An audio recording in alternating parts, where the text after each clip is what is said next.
All right, so we're going to talk about the big mistake. And mistakes happen, right? All the time. It's just how you react to your mistakes. Right. So I was hurrying the other day, and I got a new truck, a diesel truck, and I also have another truck, which is a gas truck, and you can already kind of see what the problem might be. I was going from one truck to another. I was up on the mountain in Rangeley all week, and when we came back, Eric and I were going to work on a Friday, go do a job, and I was rushing to get down to Gardner, and I put gas in my diesel truck. I had a quarter of a tank, and I was in a rush. I only put like a quarter of a tank in it, so the diesel was only mixed at like 50% of its normal, whatever it is, viscosity, or the oil that's in it that lubricates it. So I was able to drive all the way to Gardner and then to Augusta to a job site where I then tried to start it. Yeah, but the truck ran fine all the way out there, which was kind of interesting. Right. Didn't notice any hiccups. But once we got back in it after we went in and did a scope for a job, no sturdy.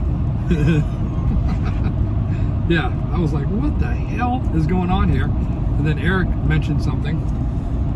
Just out of the blue, threw it out there. What kind of fuel did you put in the truck? Diesel or gas?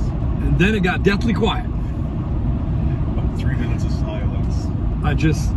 As I tried to contemplate what I did that morning, and because I could not remember hitting the button exactly, but I do remember being rushed when I did it, because I put the thing in and then nothing happened. It was like maybe God trying to save me there for a minute, and I didn't save myself because it didn't go off, because I didn't hit a button. So I had the chance of picking up the black vice the green. So I had that opportunity to figure out what I was doing, and then I had another opportunity when I had to push the button, and I failed at both of these opportunities to realize my mistake, and I put gas in my diesel engine truck, in my tank. So anyway, like we said, I got all the way to Augusta, which is about 30 miles away, and then it wouldn't run right.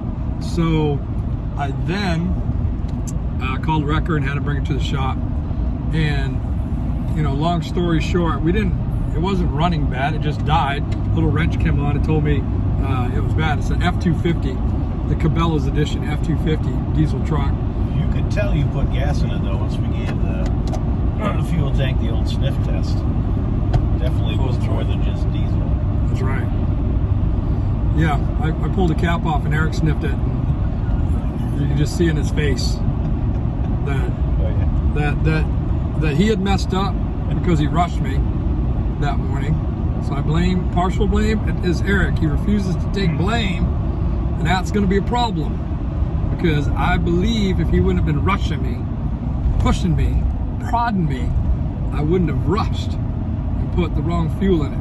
Yeah. He wants me to take ownership of this, and I'm trying to fling that ownership onto somebody else. But it was my fault. I did it. I put gas in it. Well, the good news is that you were fortunate enough to have the money to cover what you needed to fix it. It wasn't not that you want to do that. You don't want to have it. The burden was manageable, thankfully. Yeah. I mean, I am a blessed man. We are doing okay, but we work hard to get the money, and that's not where we want to put the money. No. In the dumb problems and stupidity like that. So it was taken to a dealership in Freeport, and I don't think I'm going to take my truck to that dealership anymore. I think I'm going to find a smaller diesel mechanic guy, because I was thinking around $600-700 Right. to change it, even at an expensive side, maybe $800. The school of hard knocks. Right. Mechanic knocks engine. Yeah. You can laugh about it now, but it was $2,000 to have them drain the tank, clean out the lines, of course they changed the fuel filters, they changed the oil filters, they thought they smelled fuel in the oil, so they changed that. That's $150. I was like, you guys changed the oil? I literally just changed the oil and had synthetic put in. I guarantee you they didn't put synthetic oil in it. Yeah. Well, as well if it's got injectors and there's a pump that's pushing gas in there, you could easily enough have gotten some gas down into the oil. It's possible. Into the oil, down past the rings and everything. The rings aren't doing their job. It's a possibility. See where I'm going with this? Yeah. Anyway, so that was my little misadventure. Mistakes happen. If you have a mistake, just like Eric makes mistakes all the time. Yeah. Thank God for Eric making mistakes, because then we can talk about my one little mistake. We can learn from all We my can learn mistakes. from all of Eric's mistakes, and trust me, we will start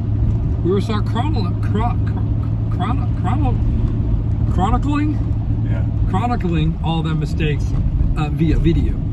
So just to say that Eric doesn't make mistakes, that's not true.